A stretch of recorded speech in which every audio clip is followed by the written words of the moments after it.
Hello friends, ಇವತ್ತಿನ ಸಂಚಿಕೆಯಲ್ಲಿ ಏನಾಯಿತು ಅಂತ ನೋಡ್ಕೊಂಡು ಬರೋಣ ಬನ್ನಿ. ನಾನಿಲ್ಲಿ ಯಾಕೆ ಬಂದಿದ್ದೀನಿ ಅಂದರೆ, ದಾಮಿನಿ ತಂಟೆಗೆ ಬಂದರೆ ಏನಾಗುತ್ತೆ ಅಂತ ಅರ್ಥ ಮಾಡಿಸೋದಕ್ಕೆ. ಪ್ರೇಮ, ನೀನು ನನ್ನ ರಹಸ್ಯ ತಿಳ್ಕೊಳ್ಳೋಕ್ಕೆ ಹೋಗಿ ಜೀವನದಲ್ಲಿ ದೊಡ್ಡ ತಪ್ಪು ಮಾಡಿಬಿಟ್ಟೆ. ದಾಮಿನಿ ಯಾರು ಅಂತ ಗೊತ್ತಾದ ಮೇಲೆ ನೀನು ನೆಮ್ಮದಿಯಾಗಿ ಇರ್ತೀಯ ಅಂದ್ಕೊಂಡಿದ್ಯಾ ಅಂತಾಳೆ ದಾಮಿನಿ. ಆಗ ಪ್ರೇಮ, ರಾಮ್ ಎದ್ದೇಳು, ಇಲ್ಲಿ ನೋಡು ಯಾರು ಬಂದಿದ್ದಾರೆ ಅಂತ. ಇವರೆಲ್ಲ ಒಂದೇ ಕುಟುಂಬದವರು, ಇವರೆಲ್ಲ ಸೇರಿಕೊಂಡು ನಮ್ಮ ಅತ್ತೆಗೆ ಮೋಸ ಮಾಡಿದ್ದಾರೆ ರಾಮ್, ಇಲ್ಲಿ ನೋಡು ಅಂದರು. ರಾಮ್ ಹೇಳಲ್ಲ. ಪ್ರೇಮ, ನೀನು ಅವನ್ನ ಎಷ್ಟೇ ಎಬ್ಸೋಕೆ ಪ್ರಯತ್ನ ಪಟ್ಟರು ರಾಮ್ ಎದ್ದೇಳಲ್ಲ. ಈ ದಾಮಿನಿ ಒಂದು ಕಡೆ ಕಾಲಿಡ್ತಾಳೆ ಅಂದರೆ ಅಲ್ಲಿ ಸಿಂಹ ಇದ್ದರೂ ಸದ್ದಿಲ್ಲದೆ ಮಲಗಿರಬೇಕು. ಇನ್ನು ಈ ರಾಮ್ ಯಾವ ಲೆಕ್ಕ ಅಂತಾಳೆ ದಾಮಿನಿ. ರಾಮ್ ಎದ್ದೇಳು ರಾಮ್ ಅಂತಾಳೆ ಪ್ರೇಮ. ಅವರೆಲ್ಲ ನಗ್ತಾರೆ. ಏಯ್, ಏನು ಮಾಡಿದೆ ನನ್ನ ರಾಮ್ಗೆ ಅಂತಾಳೆ ಪ್ರೇಮ. ಈಚೆ ಮಹಾದೇವ, ಏನು ಹೇಳ್ತಿದ್ದೀರಾ ನೀವು? 23 ವರ್ಷದಿಂದ ನಿಮ್ಮ ಕುಟುಂಬದವರನ್ನು ಭೇಟಿನೇ ಮಾಡಿಲ್ವೇ? ಇದೆಲ್ಲ ನಿಜನಾ? ಅವ್ರು ಹೆಂಗೆ ಅವರೇ, ಎಲ್ಲವರೇ, ಏನೂ ಗೊತ್ತಿಲ್ವೇ? ಒಬ್ಬ ಶ್ರೀಮಂತ ಹೆಂಗಸನ್ನು ಮದುವೆ ಆಗಿಲ್ಲ ಅನ್ನೋ ಕಾರಣಕ್ಕೆ ಇಷ್ಟೆಲ್ಲ ಆಗೋಯ್ತಾ? ಥೂ, ಎಂಥ ಹೆಂಗಸಿರ್ಬೋದು? ನಿಮ್ಮನ್ನು ಇಷ್ಟು ವರ್ಷಗಳ ಕಾಲ ಕತ್ಲೆ ಕೋಣೆಯಲ್ಲಿ ಕೂಡ ಹಾಕವಳೆ ಅಂತಂದರೆ ಅವಳು ಬರೀ ಹೆಂಗಸಲ್ಲ, ಅವಳು ಪಕ್ಕ ರಾಕ್ಷಸಿನಿಯ. ಅವಳನ್ನು ನೆನೆಸ್ಕೊಂಡ್ರೆ ಹಾಗೆ ನನ್ನ ರಕ್ತ ಕುದೀತದೆ ಅಪ್ಪಾಜಿ. ಅಲ್ಲ ಅಪ್ಪಾಜಿ, ಇಷ್ಟು ವರ್ಷ ಆ ನರಕನ ಹೆಂಗೆ ತಡ್ಕೊಂಡ್ರಿ ನೀವು? ಯಪ್ಪ ದೇವ್ರೆ, 23 ವರ್ಷ ಒಳಗೆ ಇದ್ದು ಈ ಹೊರಗಿನ ಪ್ರಪಂಚ ನೋಡೋದು ಅಂದರೆ ಏನು ಸುಮ್ಮನೆನಾ? ಅಯ್ಯೋ, ನಮ್ಮ ಶತ್ರುಗಳಿಗೂ ಇಂಥ ಶಿಕ್ಷೆ ಬೇಡ. ಅಲ್ಲ ಕಣಪ್ಪಾಜಿ, ಹೆಂಗೆ ತಡ್ಕೊಂಡ್ರಿ ಇದನ್ನೆಲ್ಲ ನೀವು ಅಂತಾನೆ. ಆ ನರಕ ಅನುಭವಿಸೋನಿಗೆ ಅದರ ನೋವೇನು ಅಂತ ಗೊತ್ತು ಮಹಾದೇವ ಅಂತಾರೆ ಶ್ರೀನಿವಾಸ್. ಅಲ್ಲ, ಇಷ್ಟು ವರ್ಷ ಆದರೂ ನಿಮ್ಮ ಮನೆಯವರನ್ನು ನೋಡಬೇಕು ಅಂತ ನಿಮಗೆ ಅನಿಸೇ ಇಲ್ವೇ? ಅವ್ರು ಹೆಂಗವ್ರೆ, ಏನು ಮಾಡ್ತವ್ರೆ ಅದನ್ನೆಲ್ಲ ತಿಳ್ಕೊಬೇಕು ಅಂತ ನಿಮಗೆ ಆಸೆನೇ ಇಲ್ವೇ ಅಂತಾನೆ ಮಹಾದೇವ. ಯಾಕಿಲ್ಲ ಮಹಾದೇವ, ತುಂಬಾ ಆಸೆ ಇದೆ. ಆದರೆ ನಾನು ಹೇಗೆ ಮುಖ ತೋರಿಸೋದು? ಅವತ್ತು ಸಂಸಾರದ ಜವಾಬ್ದಾರಿ, ಪುಟ್ಟ ಮಕ್ಕಳನ್ನೆಲ್ಲ ನನ್ನ ಹೆಂಡತಿ ಮೇಲೆ ಹಾಕಿ ನಾನು ದೂರ ಹೋಗಿಬಿಟ್ಟೆ. ಇವತ್ತು ನಾನು ಯಾವ ಮುಖ ಇಟ್ಕೊಂಡು ಅವ್ರ ಮುಂದೆ ಹೋಗಲಿ ಹೇಳು? ಅದು ಅಲ್ಲದೆ ಆ ರಾಕ್ಷಸಿಗೆ ನಾನು ಬದುಕಿದ್ದೀನಿ ಅಂತ ಗೊತ್ತಾದರೆ ನಮ್ಮ ಕುಟುಂಬಕ್ಕೆ ಏನಾದರೂ ಮಾಡ್ತಾಳೆ. ನನ್ನಿಂದಾಗಿ ನನ್ನ ಕುಟುಂಬಕ್ಕೆ ಕಷ್ಟ ಬರೋದು ಬೇಡ, ಅವ್ರು ಚೆನ್ನಾಗಿರಬೇಕು. ಇಷ್ಟಕ್ಕೂ ಆ ಹೆಂಗಸು ಯಾರಪ್ಪಾಜಿ ಅಂತಾನೆ ಮಹಾದೇವ. ಬೇಡಪ್ಪ ಬೇಡ, ಆ ಹೆಂಗಸಿನ ನೆನೆಸ್ಕೊಂಡ್ರೆ ನನ್ನ ಮೈಯೆಲ್ಲ ನಡುಗುತ್ತೆ. ಬೇಡ, ಅವಳ ಬಗ್ಗೆ ಮಾತಾಡಬೇಡ ಅಂತ ಹೆದರ್ಕೋತಾರೆ ಶ್ರೀನಿವಾಸ್. ಆಯಿತು, ಮಾತಾಡಲ್ಲ, ಸಮಾಧಾನ ಮಾಡ್ಕೊಳ್ಳಿ ಅಂತಾನೆ ಮಹಾದೇವ. ಈಚೆ ಪ್ರೇಮ, ಏನಾಯಿತು ನನ್ನ ರಾಮ್ಗೆ? ಏನು ಮಾಡಿದೆ ನೀನು ಅಂತಾಳೆ. ಸ್ವಲ್ಪ ಪ್ರಜ್ಞೆ ತಪ್ಪೋ ಹಾಗೆ ಮಾಡಿದ್ದೀನಿ ಅಷ್ಟೇ. ಈ ದಾಮಿನಿ ಮನ್ಸು ಮಾಡಿದರೆ ಅವಳು ಏನೆಲ್ಲ ಮಾಡಬಹುದು ಅಂತ ಒಂದು ಸಣ್ಣ ಟ್ರೈಲರ್ ತೋರಿಸಿದ್ದೀನಿ ಅಷ್ಟೇ. ಇದಕ್ಕೂ ಮುಂಚೆ ನಾನು ನಿನಗೆ ಸೂಕ್ಷ್ಮವಾಗಿ ಎಚ್ಚರಿಕೆ ಕೊಟ್ಟಿದ್ದೀನಿ, ನೆನಪಿದೆಯಾ? ನಾನು ಬೇಡ ಬೇಡ ಅಂದರೂ ನೀನು ಕಲ್ಯಾಣಿನ ನೋಡೋಕ್ಕೆ ಮನೆಗೆ ಬರ್ತಿದ್ದೆ. ಅದಕ್ಕೆ ನಾನು ನಿನ್ನ ಮನೆಗೆ ಮತ್ತು ನಿನ್ನ ಕ್ಲಿನಿಕ್ಕಿಗೆ ಬೆಂಕಿ ಹಚ್ಚಿದ್ದು. ಪ್ರೇಮ, ಈಗಲೂ ಅಷ್ಟೇ, ನಾನು ನಿನ್ನ ಮುಗಿಸ್ಬೇಕು ಅಂತ ಅಂದ್ಕೊಂಡ್ರೆ 5 ನಿಮಿಷ ಸಾಕು. ಆದರೆ ನಾನು ಕೊಲ್ಲೋಳಲ್ಲ, ಕಾಡೋಳು, ಅದರಲ್ಲೇ ಖುಷಿ ಪಡೋಳು. ನೀನು ನನ್ನ ಕಾಲಿನ ಮುಳ್ಳಾದರೆ ಅಂತ ದಾಮಿನಿ ಹೇಳುವಾಗ, ಇಲ್ಲ, ನಿಜವಾಗ್ಲೂ ನಾನು ನಿಮ್ಮ ತಂಟೆಗೆ ಬರಲ್ಲ. ನೀವೇನು ಅಂತ ನನಗೆ ಗೊತ್ತಾಯಿತು. ಕ್ಷಮಿಸಿಬಿಡಿ ದಾಮಿನಿಯವರೇ, ಇನ್ಯಾವತ್ತೂ ನೀವು ಹಾಕಿದ ಗೆರೆನ ದಾಟಲ್ಲ. ನನ್ನಿಂದ ದೊಡ್ಡ ತಪ್ಪಾಗೋಗಿದೆ. ನೀವು ಹೇಳಿದ ಹಾಗೆ ಕೇಳಿಕೊಂಡು ಬಿದ್ದಿರ್ತೀನಿ. ದಯವಿಟ್ಟು ನನ್ನ ಕ್ಷಮಿಸಿಬಿಡಿ. ನನ್ನ ಕುಟುಂಬದವರಿಗೆ ಯಾವ ತೊಂದರೆನೂ ಮಾಡಬೇಡಿ, ಅವರನ್ನು ದಯವಿಟ್ಟು ಬಿಟ್ಬಿಡಿ ಅಂತ ಕೈ ಮುಗಿತಾಳೆ ಪ್ರೇಮ. ಆಗ 3 ಜನ ನಗ್ತಾರೆ. ನಂತರ ಪ್ರೇಮ ಜೋರಾಗಿ ನಗ್ತಾ, ಏನು ಈ ತರಹ ಹತ್ತು ಕರೆದು ಕೈ ಮುಗಿದು ಪ್ರಾಣ ಭಿಕ್ಷೆ ಕೇಳ್ತೀನಿ ಅಂದ್ಕೊಂಡ್ಯಾ? ನೀನು ಇಷ್ಟು ದಿನ ಯಾರಿಗೆ ಬೆದರಿಸಿದ್ಯೋ ಗೊತ್ತಿಲ್ಲ, ಆದರೆ ಅವ್ರಗಳ ತರಹ ಮಾತ್ರ ಈ ಪ್ರೇಮ ಅಂತ ಭ್ರಮೆಯಲ್ಲಿ ಇರಬೇಡ. ನೀನು ನಿನ್ನ ಬಾಯಾರೆ ತಪ್ಪನ್ನು ಒಪ್ಕೊಂಡಿದ್ದು ಒಳ್ಳೆಯದಾಯಿತು. ಇನ್ಮೇಲೆ ನಿನ್ನ ಆಟ ನಡೆಯಲ್ಲ. ಇನ್ಮೇಲೆ ಏನೇ ಇದ್ದರೂ ಈ ಪ್ರೇಮನಾಟ ನೀನು ಅಂದ್ಕೊಂಡಿದ್ದು ಯಾವುದು ನಡೆಯಲ್ಲ. ನೋಡ್ತಾ ಇರು ನಿನ್ನನ್ನು ನಾನು ಏನು ಮಾಡ್ತೀನಿ ಅಂತ ಅಂತಾಳೆ ಪ್ರೇಮ. ಶಬಾಷ್, ಫಸ್ಟ್ ಟೈಮ್ ಜೀವದ ಮೇಲೆ ಭಯ ಇಲ್ಲದೆ ಇರೋ ಹೆಣ್ಣಿನ ನೋಡ್ತಾ ಇರೋದು. ನಿನ್ನ ಧೈರ್ಯ ಮೆಚ್ಚಿಕೊಂಡೆ. ಆದರೆ ನೆನಪಿರಲಿ, ನಾನು ನಿನಗೆ ಡೈರೆಕ್ಟಾಗಿ ಏನೂ ಮಾಡಲ್ಲ. ನಿನ್ನ ಸುತ್ತಮುತ್ತ ಇರೋರನ್ನು, ನಿನ್ನ ಪ್ರೀತಿ ಪಾತ್ರರನ್ನು ಮಾತ್ರ ಸುಮ್ಮನೆ ಬಿಡಲ್ಲ. ನೀನು ನಮ್ಮ ಸತ್ಯ ಯಾರಿಗೆ ಹೇಳ್ತೀಯೋ ಅವ್ರು ಸಾಯ್ತಾರೆ, ರಕ್ತದ ಓಕುಳಿನೇ ನಡೆಯುತ್ತೆ. ಯಾರಿಗಾದರೂ ಬುದ್ಧಿ ಕಲಿಸ್ಬೇಕು ಅಂದರೆ ಅವರು ಪ್ರೀತಿ ಪಾತ್ರರಿಗೆ ತೊಂದರೆ ಕೊಡಬೇಕು. ಅದು ನನಗೆ ತುಂಬಾ ಕಿಕ್ ಕೊಡುತ್ತೆ. ಬಿ ಕೇರ್ಫುಲ್ ಅಂತ ದಾಮಿನಿ, ಧನರಾಜ್, ಸ್ನೇಹ ಮತ್ತು ರೋಡಿಗಳು ಹೋಗ್ತಾರೆ. ಈಚೆ ಮಹಾದೇವ, ಯಾಕಪ್ಪಾಜಿ, ಯಾಕೆ ಕೇಳಬಾರ್ದು? ನಾನು ಇವತ್ತು ನಿಮ್ಮನ್ನು ಈ ಪರಿಸ್ಥಿತಿಗೆ ತಂದಿರೋ ಹೆಂಗಸು ಯಾರು ಅನ್ನೋದು ನನಗೆ ಗೊತ್ತಾಗಲೇಬೇಕು.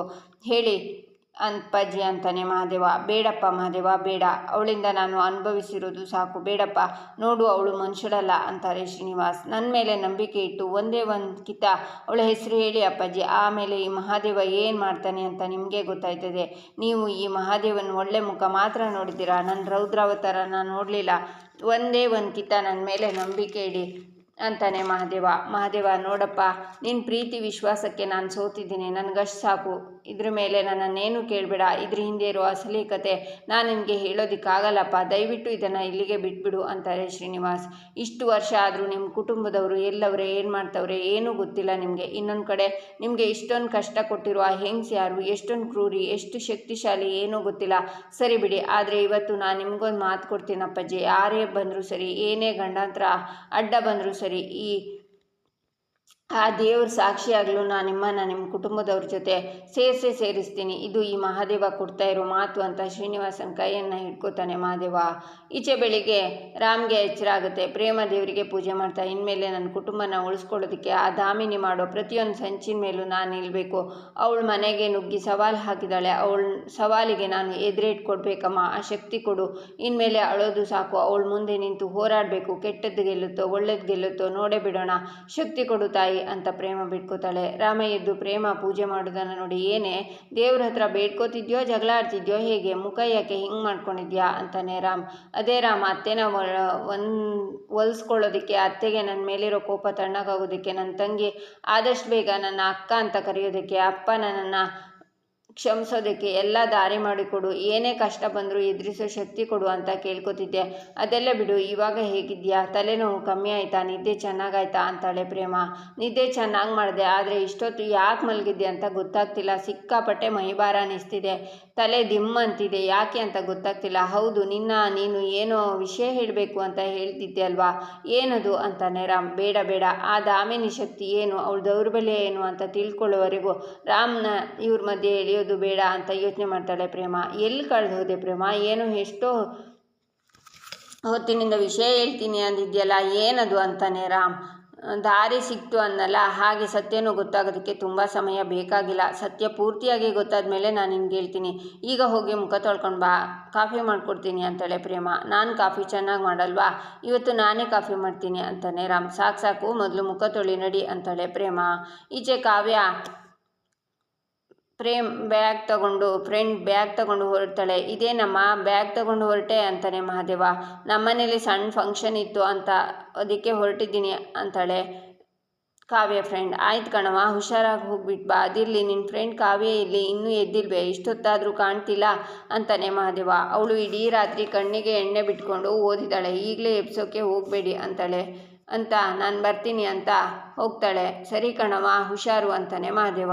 ಈಚೆ ಮಹಾದೇವ ಕಾವ್ಯ ಮಲಗಿರುವಲ್ಲಿಗೆ ಬಂದು, ಯಾಕೆ ಇಷ್ಟೊತ್ತಾದರೂ ಮಲಗಿದಾಳಲ್ಲ ಅಂತ ಬೆವರ್ತಿದ್ದಾಳೆ ಈ ಪಾಟಿ ಅಂತ ಅವಳು ಸೆರಗಲ್ಲಿ ಮುಖನ ಒರೆಸಿ, ಅಯ್ಯೋ ದೇವ್ರೆ, ಮುಖ ಇಷ್ಟೊಂದು ಸುಡ್ತೈತೆ, ಎದ್ದೇಳವ ಕಾವ್ಯ, ನಿನ್ನ ಮೈ ಇಷ್ಟೊಂದು ಸುಡ್ತೈತೆ ಏನವ? ಯಾವಾಗಲೂ ನಿದ್ದೆಗೆಟ್ಕೊಂಡು ಓದ್ತಾನೆ ಇರೋದೇ, ಒಸಿ ಆರೋಗ್ಯದ ಕಡೆನೂ ಗಮನ ಕೊಡಬೇಕು ನೋಡು. ಸಿಕ್ಕಾಪಟ್ಟೆ ಜ್ವರ ಬಂದಿದೆ, ಎದ್ದೇಳು ಮೇಲಕ್ಕೆ, ಡಾಕ್ಟ್ರ್ ತಾವ ಹೋಗುವ ಅಂತಾನೆ ಮಹಾದೇವ. ತಾತ, ನನ್ನ ತಾವ ಎದ್ದೇಳಕ್ಕೂ ಆಗ್ತಿಲ್ಲ, ಡಾಕ್ಟರ್ ಹತ್ರ ಬೇಡ, ಒಂದು ಸ್ವಲ್ಪ ಹೊತ್ತು ಹೀಗೆ ಮಲಗಿದ್ರೆ ಸರಿ ಹೋಗುತ್ತೆ ಅಂತಾಳೆ ಕಾವ್ಯ.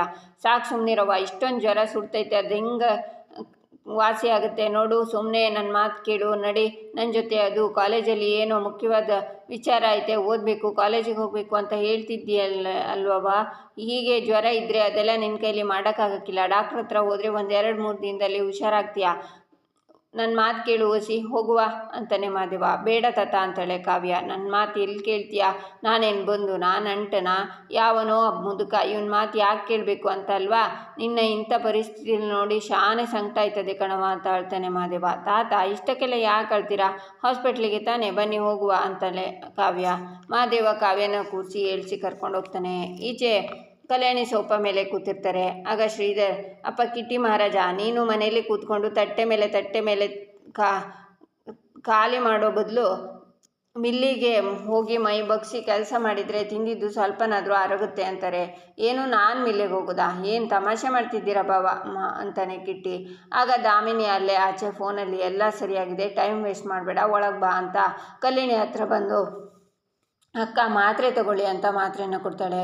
ಕಲ್ಯಾಣಿ ತಗೋತಾರೆ. ಪಂಚಮಿ ನೋಡ್ತಿರ್ತಾಳೆ. ಆಗ ಸ್ನೇಹ ಬಂದು, ಅತ್ತೆ ದಯವಿಟ್ಟು ನನ್ನ ಕ್ಷಮಿಸಿ ಅತ್ತೆ, ನಾನು ತಿಳಿದೆ ತುಂಬ ದೊಡ್ಡ ತಪ್ಪು ಮಾಡಿದ್ದೀನಿ, ದಯವಿಟ್ಟು ನನ್ನನ್ನು ಕ್ಷಮಿಸಿ ಅತ್ತೆ ಅಂತಾಳೆ.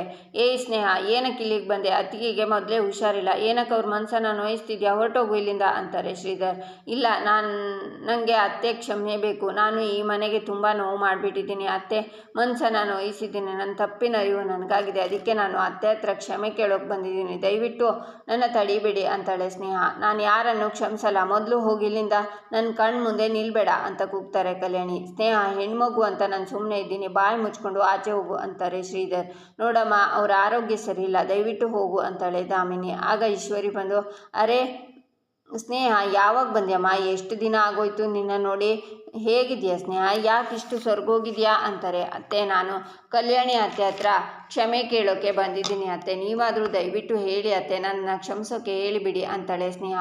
ಅವ್ರು ಕ್ಷಮಿಸಲ್ಲ ಅಂತ ಹೇಳಿದ್ರಲ್ಲಮ್ಮ, ಒಂದ್ಸಲ ನೀನು ಹೋಗಮ್ಮ ಅಂತಾಳೆ ದಾಮಿನಿ, ನೀನು ಬಾಯಿ ಮುಚ್ಕೊಂಡಿದ್ರೆ ಸರಿ, ಇವಳು ಏನು ಹೇಳೋಕೆ ಬಂದಿದ್ದಾಳೆ ಅನ್ನೋದನ್ನು ಮೊದಲು ಕೇಳೋಣ ಅಂತಾರೆ ಮಹೇಶ್ವರಿ.